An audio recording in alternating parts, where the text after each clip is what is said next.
Evo već smo stigli do trećeg bloka ljubavnih pesama Bosne, Kosova i Makedonije. Mario Deribela umrio, pesma sa Kosova i stare Srbije. Ova pesma najverovatnije potiče još iz 18. veka nepoznatog autora koji govori o odlasku mladića u ropstvo dok je Srbija bila pod Turcima.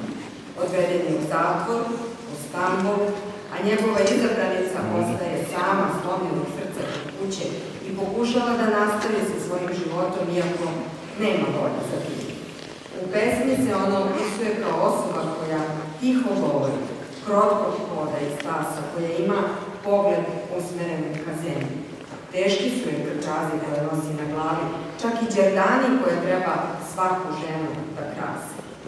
Nju sve vuče prema crnoj zemlji i svaki korak je sve teži, jer je neizvesna životna sudbina njenom dragu u Stambolu.